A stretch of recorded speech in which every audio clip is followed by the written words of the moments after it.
బ్రెన్హామిజం. అమెరికాలోని కెంటుకీలో 1909లో పుట్టిన William Branham తన చుట్టూ జరిగిన కొన్ని సందర్భాలను తనకు అనుకూలంగా మలుచుకుని దేవుని వాక్యాన్ని తనకు నచ్చినట్లు వక్రీకరించి తనను తాను ప్రవక్తగా, మానవాతీత వ్యక్తిగా, 20వ శతాబ్దపు వర్తమానికునిగా, లవోదకయ సంఘదూతగా, మనుష్య కుమారుని ప్రత్యక్షతగా చెప్పుకున్నాడు. లక్షల మందిని నమ్మించాడు. ఇతడు చనిపోయాక ఇతని అనుచరులు ఇతని తప్పుడు బోధల్ని అవిశ్రాంతంగా ప్రపంచమంతా వ్యాపింపచేస్తున్నారు. క్రైస్తవ్యం ఉన్న ప్రతి దేశానికి ఈ దుర్బోధ వెళ్ళింది.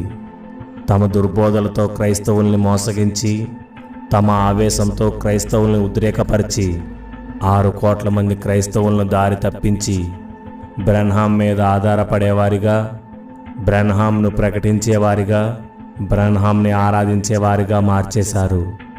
వీరి విషయంలో సంఘాన్ని అప్రమత్తం చేయాలనే మా ఈ ప్రయత్నం.